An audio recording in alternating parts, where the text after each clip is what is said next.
عزیزان محترم، جنگ بدر جو 2 ہجری ماہ رمضان المبارک میں بدر کی سرزمین پر کافر اور مسلمانوں کے درمیان لڑی گئی، اس میں اللہ تبارک و تعالیٰ نے اپنے محبوب صلی اللہ علیہ وسلم کی قیادت میں صحابہ کرام کو عظیم فتح عطا فرمائی، اور صحابہ کرام نے میدان بدر میں وہ عظیم لازوال اور بے مثال قربانیاں پیش کیں جن کی مثال قیامت تک دنیا پیش کرنے سے قاصر ہے۔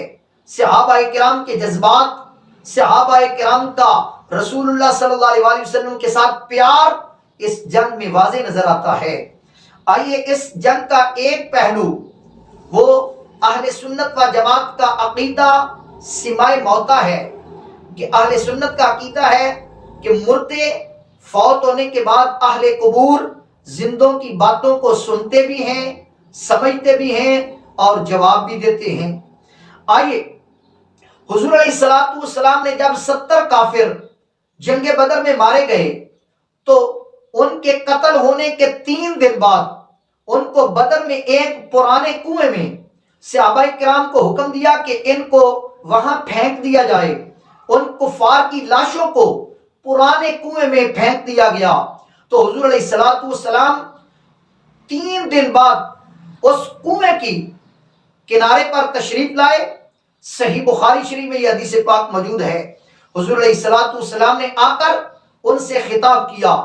صحابہ فرماتے ہم بھی حضور کے پیچھے چل پڑے کہ حضور کدھر آ جانے کا ارادہ رکھتے ہیں۔ حضور کنویں پر آئے تو حضور نے ان سے خطاب کیا، یا ابا جہل یا عتبہ بن شیبہ۔ حضور علیہ السلام ان کا نام لے کر ان سے خطاب کر رہے ہیں۔ اے لوگو، اے کفار مکہ، اے کافروں کے بڑے بڑے سرداروں، اللہ نے ہم سے عزت فتح کا وعدہ کیا تھا، وہ تو ہم نے پا لیا۔ جو تم سے ذلت اور رسوائی کا وعدہ کیا تھا، کیا تم نے بھی پا لیا؟ اللہ نے تمہیں ذلیل کر دیا، اور ہمیں اللہ تبارک و تعالیٰ نے عزت، فتح اور مال غنیمت سے سرفراز کیا ہے۔ جب حضور علیہ السلام ان کافروں سے خطاب کر رہے ہیں اور حضور ان کو یا کہہ کر خطاب کر رہے ہیں، یا عتبہ، یا شیبہ، یا ابا جہل۔ آج لوگ کہتے ہیں یا علی مدد نہ کہو، یا غوث اعظم نہ کہو، یا رسول اللہ نہ کہو، فوت شدگان کو یا کے ساتھ خطاب نہ کرو۔ ارے اگر کافر کو مرنے کے بعد یا کے ساتھ خطاب کرنا درست ہے اور رسول اللہ فرما رہے ہیں تو پھر اہل ایمان کو یا رسول اللہ، یا علی اور یا غوث اعظم اور یا اولیاء کہہ کر مدد کے لیے پکارنا جائز کیوں نہیں ہے؟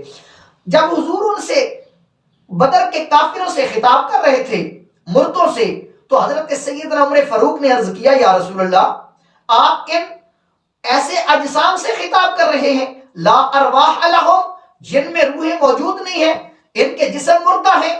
تو حضور علیہ السلام نے فرمایا ما انتم باسمع منہم، فرمایا تم ان سے میری بات کو زیادہ نہیں سن رہے، جس طرح تم میری بات کو سن رہے ہو اس طرح یہ بھی میری بات کو سن رہے ہیں۔ پتہ چلا مرنے کے بعد اگر کافر مردے سنتے ہیں تو مومن تو بدرجہ اولا، ان سے اقوی حیات ہے، ان سے اعلیٰ زندگی ہے۔ مومن بھی فوت ہونے کے بعد اللہ کے انبیاء، اولیاء اور صالحین بھی سنتے ہیں۔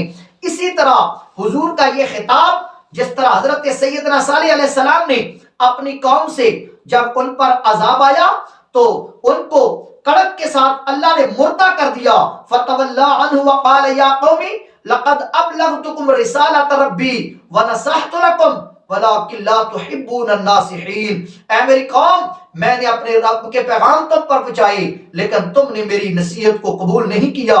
اب تم پر کیسے افسوس کیا جا سکتا ہے؟ سیدنا شعیب علیہ السلام نے اپنی مردہ قوم سے عذاب آنے کے بعد جب وہ مردہ ہو گئے تو ان سے خطاب کیا، فتولی عنہ وقال یا قومی لقد ابلغتکم رسالات ربی ونصحت لکم فکیف آسیٰ علی قوم کافرین۔ میں نے تو تمہیں اپنے رب کے پیغام پہنچائے لیکن تم نے میرے رب کے پیغام کو اور میری نصیحت کو قبول نہیں کیا۔ اب تم پر کیا افسوس کیا جا رہا ہے؟ کیسے کیا جا سکتا ہے؟